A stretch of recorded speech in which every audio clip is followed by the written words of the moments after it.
Yo, what is up, guys? Axel here with A&A Power Washing.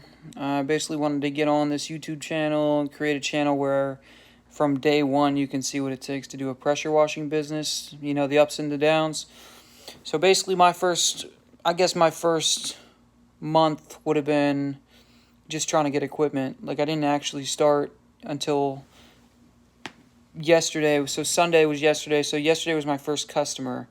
So when I started out, I had no equipment, but I was a plumber, so I had a van. So basically was doing a bunch of research, getting on YouTube, studying all the videos.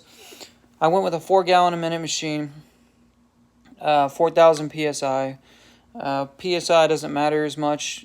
4 gallon a minute is literally the minimal you need. And you're going to learn that quickly when you try and go and rinse a house. It's fine with applying bleach. You can do that with a pink tip. And black tip only, you could literally get away with doing a whole house like that. But when you go to rinse, say like brick or something, eventually my goal is to get an 8 gallon a minute machine. So we're starting out with a 4 gallon a minute machine. I have a 50-foot pressure wash hose and I have a 100-foot garden hose.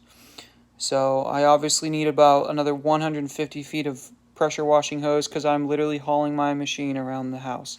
So my first customer, $300 ticket. Showed up at her house. She had a broken window. I took a photo of it, did a walk around the house. And before we even pulled out the machine, she started blaming us for the window, saying it was our fault. So I told the lady, like, man, we haven't even started pressure washing yet. We don't even apply super heavy pressure to the house. It's called soft wash. We don't do that. Our machines will not even put a hole in a window if we tried. So I told her I could show her how the machinery works. We hadn't even pulled it out of the van, but she was playing games with us and basically wanted us to pay for a window when we just got there. So I did a little digging. She had people over there the day before doing shrubs and grass, and so that was the light bulb there. She didn't want to repair the window, and I don't even think she noticed the window until we brought it up to her and then decided, you're here, pressure washing company, right? So you must have done it. But we didn't do it. We ended up doing her house anyway. She did not pay us. But I kind of knew she wasn't going to pay us once she blamed us for the window. I just kind of wanted to do kind of like a first time trial, with the new machine. And we were nice enough to just do the house anyway. She didn't pay us, but we knew that was coming, so we just left. And I basically got a gist for how 4 gallons a minute is going to work, and the do's and the don'ts, and what I like and don't like about the machine. I bought an $80 surface cleaner that we used on a brick patio and a brick walkway, and it broke the first day. Broke probably an hour into the job, and we had to finish the job with the 40-degree white tip, and just use the wand. So that was annoying. I wouldn't even recommend buying a cheap surface cleaner. I would recommend just going at least stainless steel. So the cheapest I would pay is $150. We bought an $80 one and it broke in an hour. So where I'm at right now is I created a Facebook page. I created a Yelp, Facebook, Google, and Nextdoor. So those are all websites you guys can go to and create a free business page on and just get your name out there. Make sure you're consistent with the address, the name, and all the social media accounts that are linked to it. And that leads me to my next topic is social media accounts. You want to make sure, Facebook, Instagram, eventually you want to keep up with those things and post daily and get your name out there. Word of mouth from new customers. Get reviews on Facebook if you can. Offer maybe a little bit of a discount if you can get a good review from somebody. So that's basically what I did.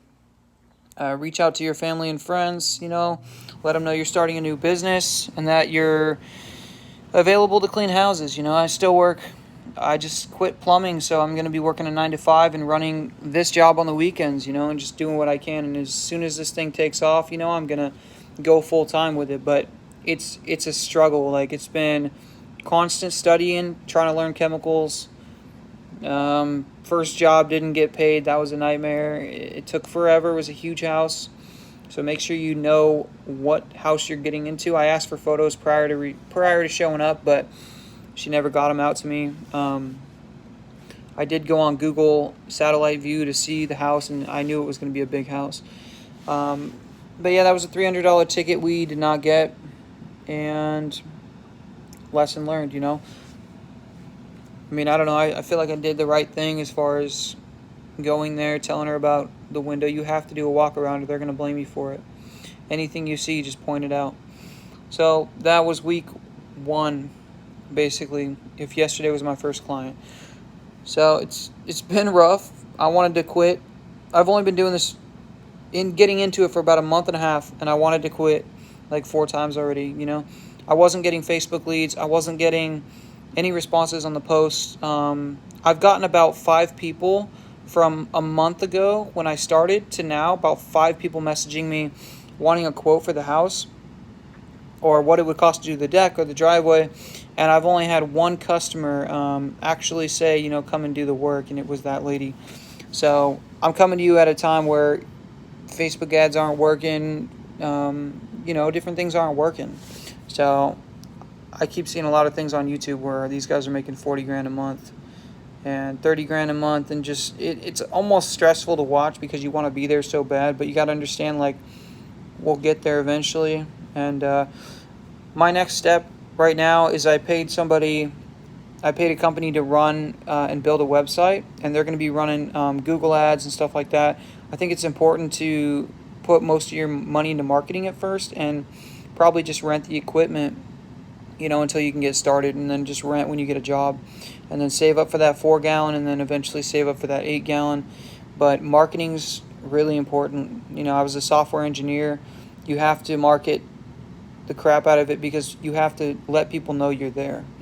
I've already done door to door. I printed out 500 business cards, and I've been walking door to door handing out my stuff in my neighborhood.